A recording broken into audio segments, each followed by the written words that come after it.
Austria has been snowed under this month. The country is used to snow, but this January, there's much more of it than usual. I'm 70, but I don't think I've ever seen so much snowfall in 12 days. The areas most affected are Saalbach-Hinterglemm, Saalfelden, and Altaussee.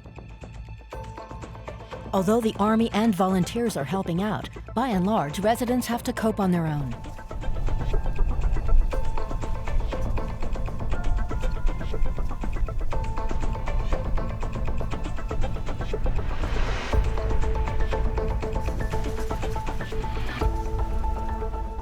Hermann Hillinger has lived in Altaussee for 4 decades, but he's rarely seen his village get this much snow before. And time is of the essence because temperatures are rising. It may sound paradoxical, but for homeowners like Hillinger, that's bad news. It means the pressure on his roof is increasing. When it gets warmer, a cubic meter of snow that weighed 100 kilos now weighs 500. That's the problem. This is problem. Towering above the village is the Loser mountain. It's an impressive sight. But with the high avalanche risk, does it pose a danger to Altaussee? That'd be the ultimate disaster. Up there is a little valley. That's where the snow will go. I don't believe it'll happen. No, you can't think that negatively. It's never happened before. An avalanche barrier up the slope is supposed to protect residents. But locations above the barrier are acutely endangered. These include the ski resort, an important source of income in Altaussee. It's now closed for safety reasons. Parts of Altaussee that lie right at the foot of the Loser are also endangered.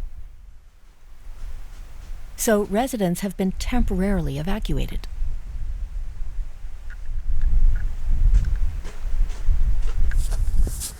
Gerhard Leutzel, the mayor, believes in leading by example. But not everyone's following his lead. Some are staying put. I'm one of those affected and have left my home. Unfortunately, there's no other option. The situation is getting worse by the day. So it's a security measure that we have to take. Getting around by car isn't easy either. This isn't a one-way road. But all you can do is hope that no one's coming in the opposite direction. Franz Thurschmidt is from Bavaria. He's a former soccer pro who played in Germany's 2nd division.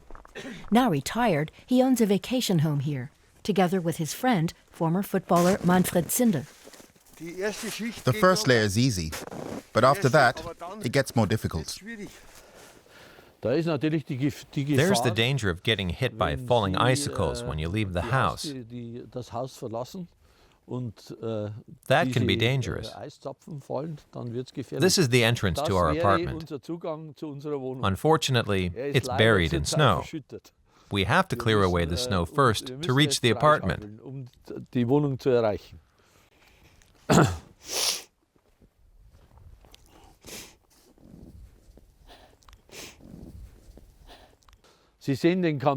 You can still see a bit of the chimney. It's that black thing up there. We've got to bring down the snow by tomorrow, to here, to the top. We only want to remove the top layer, the powder snow. Because if it rains, it'll get heavy. Then it settles, and you'll never get it down.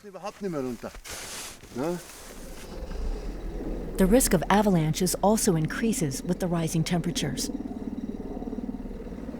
High up on the mountain, the Austrian armed forces are upping their reconnaissance flights now that the weather conditions are stable. The soldiers are scanning the steep slopes, looking for unstable blankets of snow.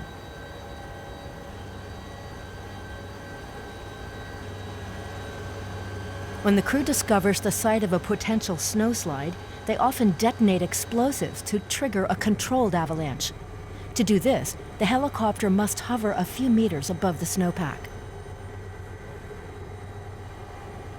Meanwhile, the demolition expert lights the fuse and tosses the explosives out of the chopper. which must then get far away from the site as quickly as possible.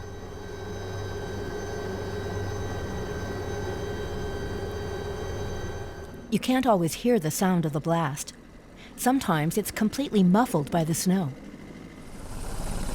And the explosion doesn't always spark an avalanche.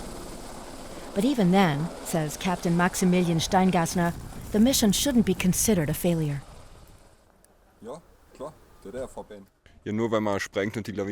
Just because the blast didn't trigger an avalanche is no reason to say it wasn't successful.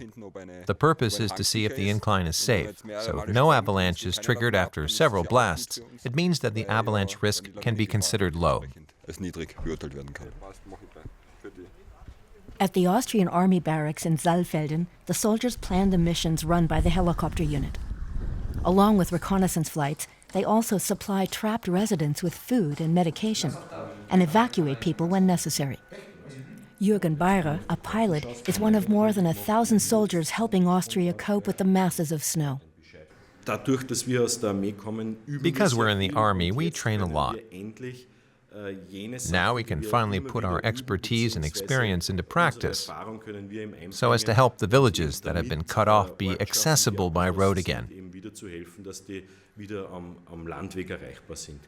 Quite simply, it makes us very happy to be able to use our skills to help people.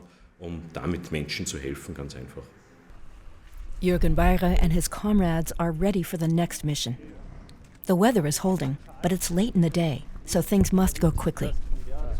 We're going to fly from here, from Saalfelden, over what we call the Kleines Deutsches Eck to Hallein.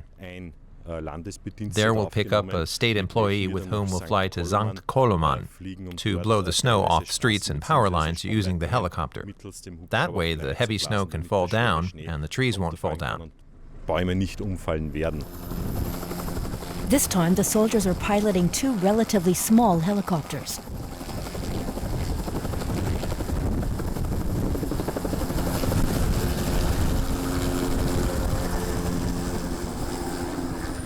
The air deflected by the chopper's rotor blades, known as downwash, blows snow off the treetops. But the job has its risks. The pilots must make sure they don't brush the tops of the moving trees or come into contact with the power lines. They also need to steer clear of the cables used by the ski lifts.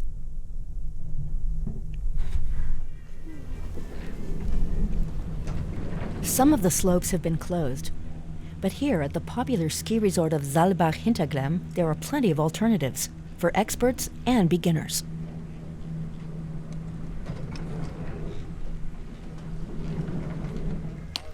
Dietmar Weli and his son Marvin are enjoying all the snow. But the visitors from Hanover say they heard skiers lost their lives while using trails closed for safety reasons. That's given them pause for thought. If there were no danger of avalanches, I'd normally say, why not ski in deep snow if you want to? But when, like now, avalanche risk is high, it makes no sense. I can't understand why people do it. Sure, there's a temptation to go off-piste when you see a stretch of good, pristine snow. But if that can trigger an avalanche, well, that's another story. But it's a temptation.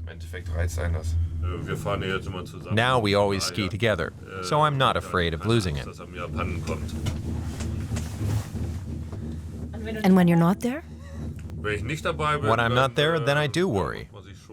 Maybe it's a good thing I don't see everything he gets up to.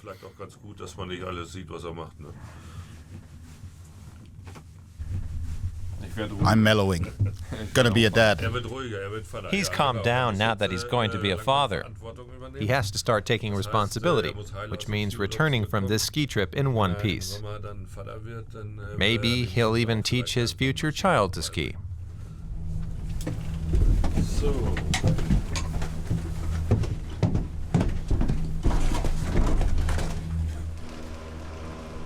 Most of the visitors here are thrilled with all this snow. They see no cause for concern. Finally, some really snowy winter weather. Finally, some snow. There's nothing negative, it's just nature. It's okay. I called the owners and asked how things were looking with the snow, whether we'd get through and be able to ski. They were pretty relaxed about it and said it's not the first time we've had this much snow. We know how to deal with it. I'm happy about it. There's enough snow for skiing, and I think the landscape looks nicer covered in snow. So I'm glad. As far as I'm concerned, it can be like this every year. Back in Altaussee, residents are also feeling a positive effect of the situation. Here, as in other Austrian villages, neighbors are helping one another. The snow has brought communities closer together. At this hotel right on the lake, local residents who've been forced to leave their homes have been given free temporary lodging. Co-owner Ines Gulewitz says that's only natural in an emergency situation like this.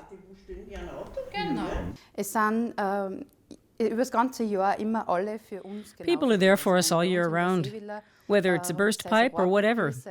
The volunteer fire department, electricians, plumbers from firms in the region, they're always there for us. So it was clear that we should do our part and give a little something back to Altaussee.